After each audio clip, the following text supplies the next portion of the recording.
ఇప్పుడు నీళ్లకు ఆ వేడి ఎందుకు వచ్చింది? మంట పెట్టబెట్టి వచ్చింది. మీకే తెలుసు కదా, మంట పెట్టకపోతే వేడి రాదు. మంట కుండకు తగలాలంటే ఖచ్చితంగా కుండ రాళ్ళ మీద ఉండాలి. నేల మీద కుండ పెట్టాను అనుకో, కుండ నేల మీద పెట్టా, ఇప్పుడు కింద కట్టెలు పెట్టా, ఎక్కడ పెట్టేది నేను కట్టె మండుతుందా? మండదు. కుండ సరిగ్గా 3 రాళ్ళ మీద ఉండాలి. 3 రాళ్ళ మీద కుండ ఉన్నప్పుడే, వాటికి కట్టెలు నేను దోసినప్పుడే ఆ కుండలో నీళ్లు కాగే అవకాశం ఉంది.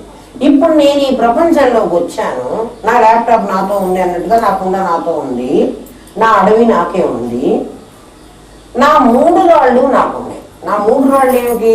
నా సత్వము, నా రజస్సు, నా తమస్సు, నా 3 గుణాలు. దాని మీద పెట్టుకున్నా నా కుండను. ఏమేమి నిరసన చూస్తున్నాను అంటే కామ, క్రోధ, లోభ, మోహ, మద, మాత్సర్యం. 6 కట్టెలు ఉన్నాయి. 3 కట్టెలు చాలు నాకు మంట పెట్టినాను, కానీ నా దగ్గర 6 కట్టెలు ఉన్నాయి. 6 కట్టెలతో నా 3 గుణాలనే రాళ్ళ మీద నా కుండను పెట్టి నేను మంట పెడుతూనే ఉన్నా. ఇంకో మంట, ఇంకో మంట, ఇంకో మంట పెడుతూనే ఉన్నా. పెట్టే కుట్టి ఏమైపోతుంది? లోపల ఇంకా ఇంకా ఇంకా ఇంకా వేడిగా ఉడుకుతోంది. ముట్టుకుంటే మండిపోతుంది. ఒరే వాడు జోలి పోవకరా, వాడికి ప్రాణం తీస్తాడు అంటున్నారు.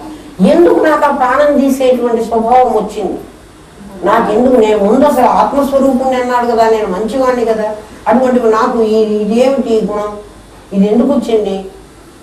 నా కుండ 3 రాళ్ళ మీద పెట్టాను, నా కుండకు కట్టెలు ఇంకా ఎక్సం దోస్తున్నా.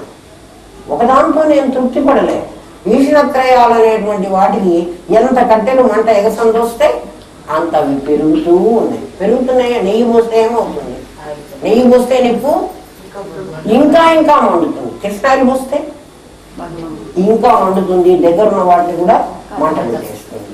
ఇప్పుడు నా సంగతి ఏమైపోయిందంటే, జగత్ జ్ఞానం నాకు లేకపోవడం వల్ల, ఈ జగత్తే బ్రహ్మము అనే జ్ఞానం నాకు లేకపోవడం వల్ల నా కుండను నేను నిరుపయోగం చేసుకుంటున్నాను. అమ్మ చూడు ఒక్కసారి.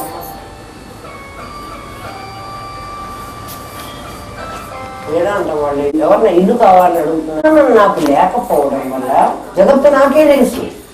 మరి నేను ఎటువంటి వాళ్ళని చూస్తున్నాను? అందరు కుండలు మంట పెట్టుకుంటున్న వాళ్ళనే చూస్తున్నాను. మంట పెట్టుకుని వాళ్ళు కాగుతున్నారు కూడా నాకు తెలుసు. కానీ నేను కూడా అదే మంట పెట్టుకుంటున్నాను, నేను అదే కాగుతున్నాను. చల్లార పెట్టుకోవడం తెలియటల్లా. కుండ జ్ఞానం నాకు లేదు. దానివల్ల మంచినీళ్ళు పోసుకోవచ్చు, దానికి ఒక తడిగుడ్డ కడితే చల్లగా ఉంటాయి, ఆ నీళ్లు నేను తాగొచ్చు, నాకు ఫ్రిడ్జ్ ఎక్కర్లేదని కూడా నాకు జ్ఞానం లేదు. ఉండంటే వండుకోవడానికే ఉంది అని నాకు తెలుసు. అంటే నాకు నా తెలివి కరెక్టా మరి కాదా? ల్యాప్టాప్ ఉంది, టేబుల్ లాగా నేను వాడుకుంటూనే ఉన్నా. కుండని వాడుకోవటం లేదా? నేను వాడుకుంటూనే ఉన్నా, కానీ సరిగా వాడుకోవటం. అట్లా ఈ ప్రపంచాన్ని నేను సరిగ్గా వాడుకోవటం లేదు. ఇప్పుడు వాడు వచ్చి నాకేం చెప్తాడు అంటే, ఆ గురువైన వాడు నాకేం చెప్పాలి? ఎవరు నాన్న? ఒక్కసారి ఆఫ్ చేసుకుంటున్నాను, పాజ్ పెట్టు. లేకపోబట్టి నాకు కుండ అంటే అదే జగజ్ఞానం లేకపోబట్టి, జగజ్ఞానం ఉన్నవాడు నాకు బోధ చేయాలి. నీకు గురువు ఎందుకు ఉండాలో చెప్తున్నాడు. గోవిందం పరమానందం అని ఎందుకు చెప్తున్నాడంటే, ఈ ప్రపంచంలో ఉన్న ఆనందాలన్నీ నువ్వు అనుభవించడానికి నీకు గురువు అక్కర్లేదు. గురువు అక్కర్లేదు. ఎవడూ నీకేం చెప్పడం లేదు. నీ డబ్బు సంపాదించుకో, నువ్వు దాచుకోని మీ అమ్మ మీ నాన్న చెప్పారా? నీకు పెళ్లి చేసి పంపించేశారా? కానీ నువ్వు పెళ్ళంతో ఎట్లా కాపురం చేయాలో మీ అమ్మ నాన్న నీకు ఏమన్నా చెప్పారా? ఎవరికి ఎవడమ్మా నాన్న చెప్పలేదు. ఎవరికన్నా చెప్పారా? నీ మొగుడితో నువ్వు కొట్లాడు, నీ అత్త ఇంట్లోంచి వెళ్ళగొట్టు, నువ్వు లేచిరా, అట్లా ఎవరన్నా ఏ తల్లిదండ్రులు చెప్పుండరు. మరి వాళ్ళందరూ వెళ్ళగొడుతున్నారంటే ఎందుకు వెళ్ళగొడుతున్నారు? వాళ్ళకే పుడుతున్నది, వాళ్ళకే జ్ఞానం పుడుతోంది. నీకే ఈ ప్రపంచంలో ఎలా బతకాలో, ఏం చెయ్యాలో, ఎవరిని చంపాలో, ఎవరిని కొట్టాలో, ఎవరిని మోసం చేయాలో, ఎవరి దగ్గర సంపాదించుకోవాలో ఈ జ్ఞానం అంతా నీకుంది. అమ్మా అది అయిపోయింది, ఏదో బ్లింక్ అవుతుంది. 31 ఇంకా 3 నిమిషాలు వల్ల ఈ జగత్తే బ్రహ్మము అనే జ్ఞానం నాకు లేకపోవడం వల్ల నా కుండను నేను నిరుపయోగం చేసుకుంటున్నాను. అమ్మ చూడు ఒక్కసారి.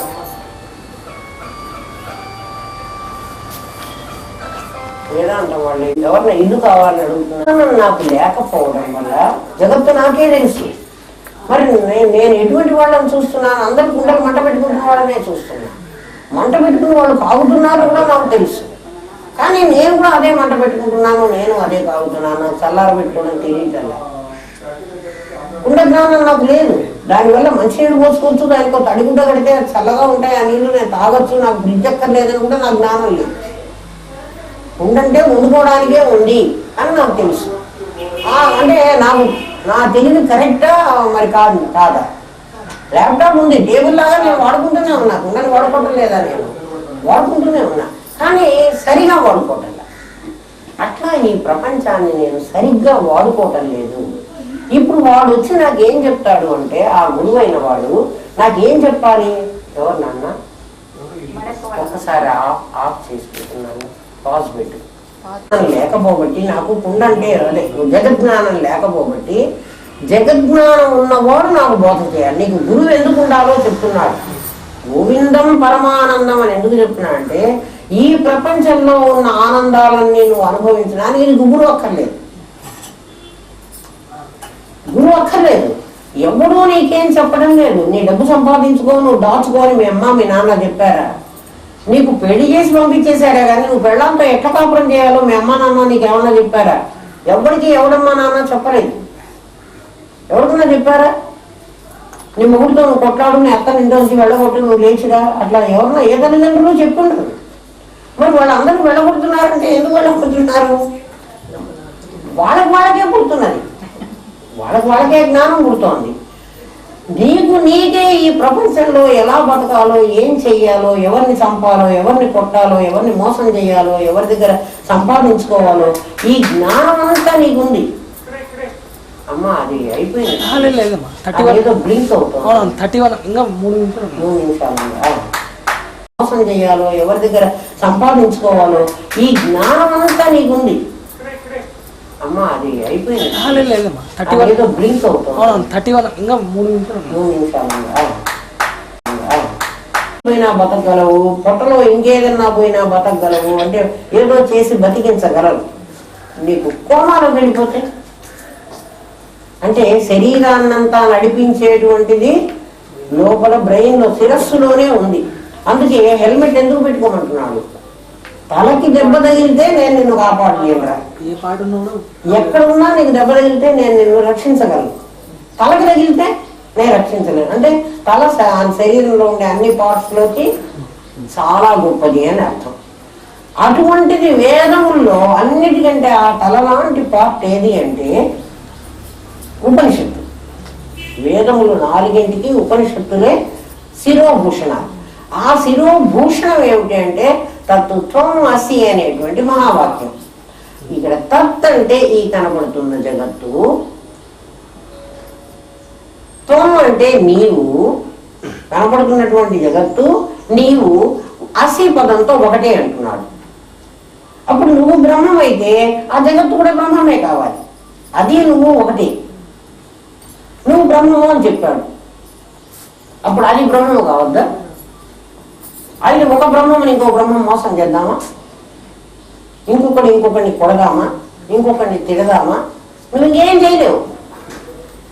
ఆ జ్ఞానాన్ని నీకు గురువు ఇస్తాడు. వాడికి ఆ జ్ఞానం తెలుసు కాబట్టి నువ్వు వాడి దగ్గరికి వెళ్ళు. వాడి దగ్గరికి వెళితే నాకేమొస్తుంది? నీకేమొస్తుందంటే గోవిందం పరమానందం, నీకు పరమానందం వస్తుంది అంటాడు. అది కింద కూర్చోలేదు, దాన్ని ఎక్కడ ఇంకో కుర్చీ లాగా కూర్చో. గోవిందం పరమానందం, నీకు ఐహికము, ఆముష్మికము, కైవల్యము అని 3 రకాల సుఖాలు ఈ ప్రపంచంలో ఉన్నాయన్నాడు. ఇప్పుడు ఏ సుఖం నీకు లభ్యమవుతుంది అంటే, ఏ సుఖమైతే ఎవరు ఇంకొకసారి తీసుకోవడానికి వీల్లేదో, ఏ సుఖమైతే దుఃఖంతో కూడి ఉండటం లేదో ముందు చెప్పాడు. నీకు ప్రతిదీ వెనక దుఃఖం ఉంది, ప్రతి సుఖానికి వెనక దుఃఖం ఉంది. అటువంటి దుఃఖంతో కూడి ఉండనటువంటి సుఖాన్ని కేవల సుఖము కాబట్టి కైవల్యము అన్నారు. అంటే సుఖం తప్ప ఇంకోటి ఏమీ లేదు.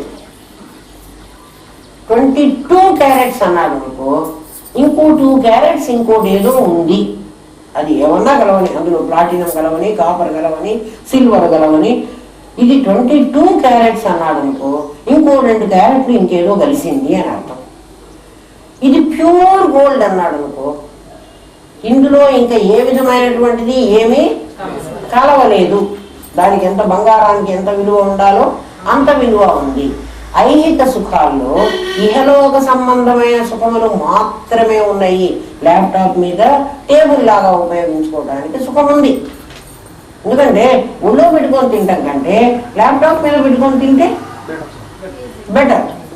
సంతకం పెట్టాలంటే ఈ కారు మీద ఇట్లా పెట్టుకొని నేను సంతకం పెట్టలేను. ఇక్కడే ల్యాప్టాప్ ఉందనుకో, దీని మీద పేపర్ పెట్టుకొని నేను సంతకం పెట్టచ్చు. మరి ఉపయోగం ఉంది, కానీ ఉపయోగం శాశ్వతమా అశాశ్వతమా? ఆ ఉపయోగం దీన్నే నాశనం చేస్తోందా? కొంతకాలానికి ల్యాప్టాప్ని పాడు చేస్తోంది కదా, దాన్ని ఉపయోగించవలసిన విధానంలో మనం ఉపయోగించకపోతే. అట్లా శరీరము, ఇంద్రియాలు, మనస్సు అన్నీ కూడా నీ దగ్గరే ఉన్నప్పటికీ వాటికి సంబంధించిన జ్ఞానం నీకు లేదు. నీకు లేనిది ఇప్పుడు గురువు నీకు మనస్సునివ్వడు, బుద్ధినివ్వడు, ఏమివ్వడు. ఆ మనస్సుని, బుద్ధిని నువ్వు ఎలా ఉపయోగించుకోవాలో నీకు ఇస్తున్నాడు, నీకు ఆ జ్ఞానం ఇస్తున్నాడు. ఇచ్చినప్పుడు నీకేం దొరుకుతోంది అంటే కేవల సుఖమే దొరుకుతోంది, కైవల్యం దొరుకుతోంది. ఇంద్రియముల వైపు ఉపయోగించి ఆ పనులు చేయిస్తే నీకు దానివల్ల కర్మ కలుస్తోంది. కర్మ కలవడం వల్ల మళ్ళీ అనుభవించడానికి నువ్వు మళ్ళీ జన్మకెళ్లాల్సి వస్తుంది. గురుదేవుడు ఏమంటారంటే, నాకు 4 కొడుకులు ఉన్నారు, ఒక వ్యాపారస్తుడు. 4 కొడుకుల్ని వ్యాపారం చేసుకురమ్మని తలా 25,000 ఇచ్చి ఊరి బయటికి పంపించారు. వాళ్ళు ఈ ఊరు దాటి బయట ఊళ్ళకెళ్ళారు. ఒకడు 25,000ను 50,000 చేసుకొని తిరిగి వచ్చాడు. వాడు వ్యాపారం చాలా బాగా చేశాడు. 25,000 ఇచ్చి పంపిస్తే 50,000, ఇంకో 25,000 సంపాదించి వచ్చాడు.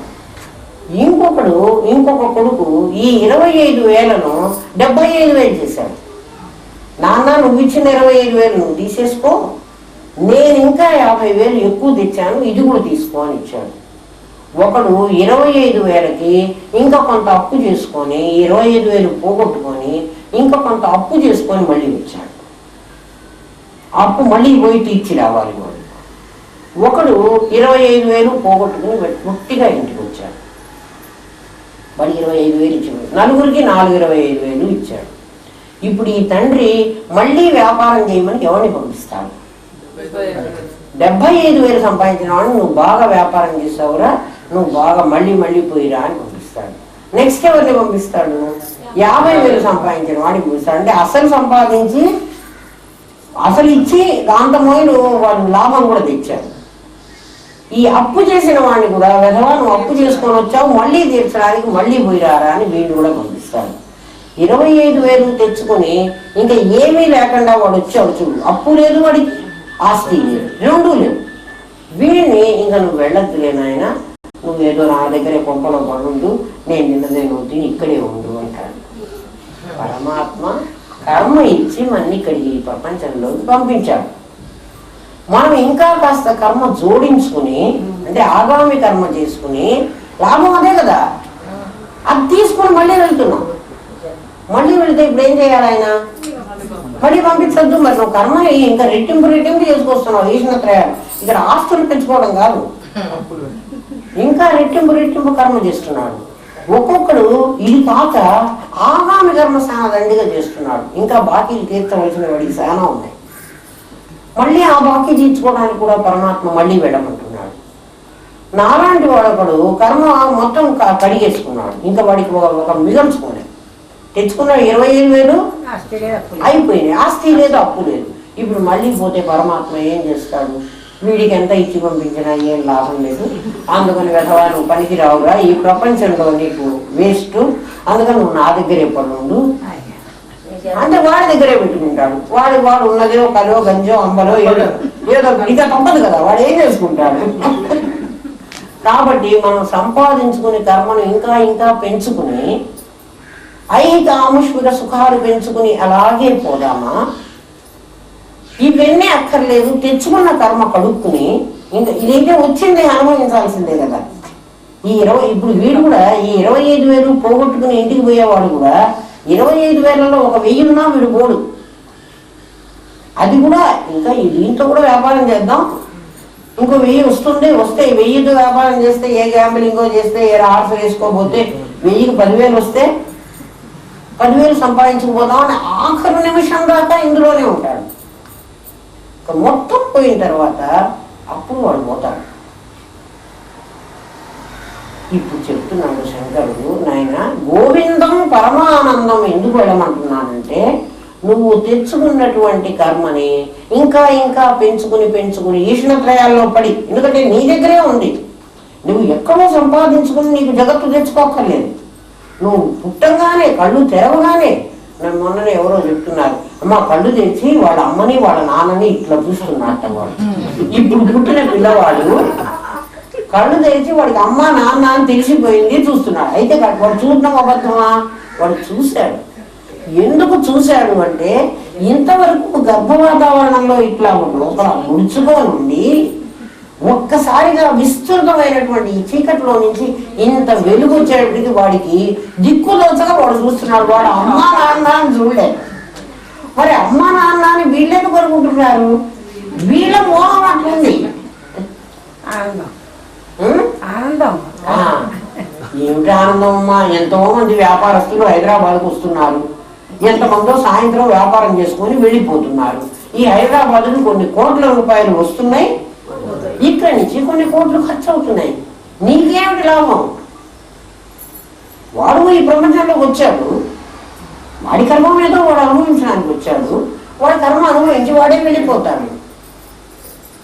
నీకు అమ్మ ఏమిటి, నీకు నాన్న ఏమిటి? వాడికి అమ్మ తెలుసా, నాన్న తెలుసా? వాడి నాన్నని అమ్మని వాడు చూసేసి కళ్ళు మూసుకున్నాడమ్మా. విలువ తెలియదు, ల్యాప్టాప్ విలువ తెలియని వాడు ఘట జ్ఞానం నాస్తి. అది ఘట జ్ఞానం లేదు, జగజ్ఞానం నాస్తి. జగత్తున్నది, జగత్తును చూస్తున్నావు. నీ మనస్సుని, నీ బుద్ధిని, నీ ఇంద్రియాలను అంతర్ముఖం చేసి పరమాత్మ వైపు దృష్టి మళ్లించకుండా నువ్వు బాహ్య దృష్టి కలిగి నీ ఇంద్రియాలన్నింటినీ బయటి వైపు చూపిస్తున్నావు. ఒక్క ఆలోచన చెయ్యి. నా దగ్గర ఒక డైమండ్ నెక్లెస్ ఉంది, చూడంగానే మీరు డైమండ్ అని గుర్తుపట్టారు. కానీ ఆ డైమండ్ నెక్లెస్ ను పొదగాలంటే అడుగున బంగారం ఉండే తీరాలి.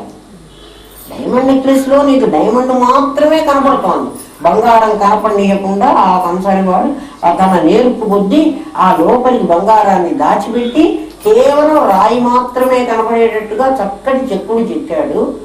చూస్తుంటే ఎలా కనపడుతోంది?